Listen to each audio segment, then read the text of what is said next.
When people ask, how have you been? What's been up? You're like, my schedule is full. I'm just exhausted. I'm just crazy busy. The kids have this. I have that. Do you ever find that you're constantly saying you're just so busy? Well, let me tell you, the problem is that you don't have enough time or energy. Duh, MJ, you didn't have to tell me that. But the thing is, for me, when I'm carrying on this precarious balance, I set myself at a high risk for complete burnout, crash and burn, overwhelm, exhaustion. And this is not something that slowly creeps up. It's something that just comes as a sudden hit.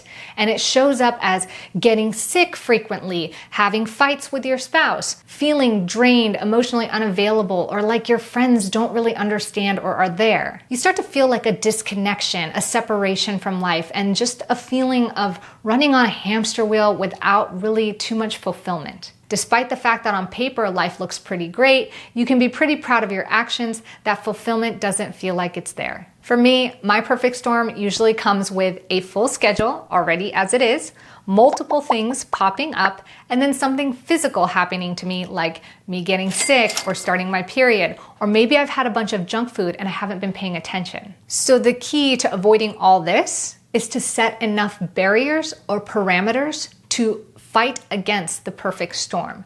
You want to make sure that your energy and your time is not in a deficit, but it's in an abundance. We can't control life and all the additional things it can throw on us, but what we can control is our preparation to take on those additional things. So if you can do these 3 simple actions, and I say 3 simple, but I did not say it would be easy, but if you can do these 3 simple actions, you're going to find yourself at a pretty optimal work-life balance. So the first one is figuring out what your schedule threshold is and do not overschedule. For me, when I have multiple things going on in work or in our property or just goals that I have set in place, I can't schedule more than 1, maximum 2 extracurricular events per week. That is my threshold. Now, dependent on how much work I don't have or what kind of week I've set up for myself, that threshold can change. But knowing your threshold and learning to just say no is key to generating this optimal work-life balance. So my schedule tends to fill up 4 to 6 weeks ahead of time. It sounds crazy because I know that feeling of saying, I have a little bit of time I can squeeze here, I can meet up with somebody for lunch there, and you start wanting to squeeze in all the gaps. When I learned to just say no and say, you know, the next time that I can schedule for lunch is not till mid next month, I learned that this wide-scale distraction that having an overfilled schedule creates inverts and turns into an immense amount of focus and productivity. And I feel really awesome. I'm not burnt out, exhausted, and feeling like I'm overly busy after it. The second action item is to keep your body on point. That means you need to be taking care of your energy levels as a high priority.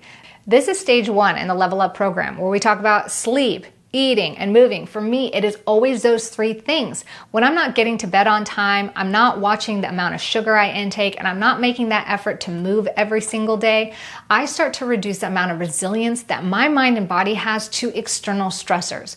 And for me, this is not always obvious. Sometimes I convince myself that I am doing totally fine, but that always comes to bite me in the butt when the perfect storm shows up. I've learned over time that life is way better not having to deal with these crazy whiplash, crash, and burn scenarios. The third thing is to balance the yang.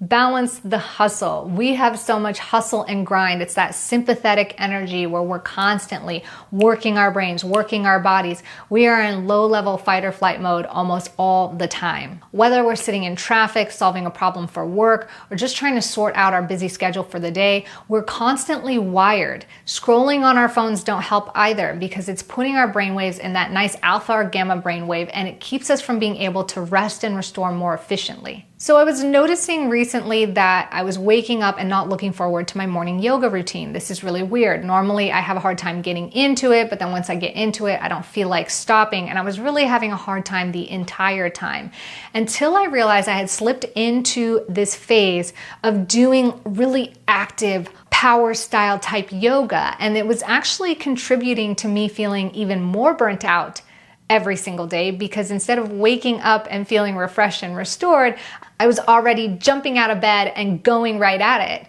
So what I did was instead I inversed it and changed it to yin, restorative, meditative yoga. While it's not as cool, not as fun in my mind, I noticed a huge difference in the way that I felt and the way that I started to move through each day. Remember, sometimes you can just flip the script by not changing what you do, but changing how you do it. Are you being mindful? Are you getting present? Are you incorporating those nice deep breaths? This example of my morning yoga is a great way to showcase how something can turn into kind of a hustle and get it done mindset and focus to a restorative, relaxed, and rejuvenating activity and process. So if you can do these three things, you obtain that work-life balance and you manage it through just keeping these three things in mind, life feels good.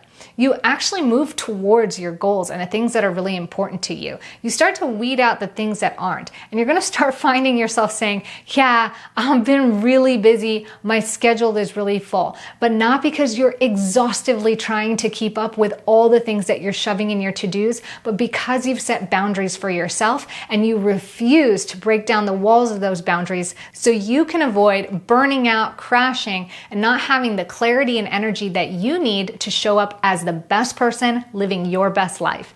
So give it a try. Make sure you let me know how it goes. Subscribe if you want more ways to level up your time, money, and energy. Leave a comment below, and I'll catch you in our next video. Ciao for now.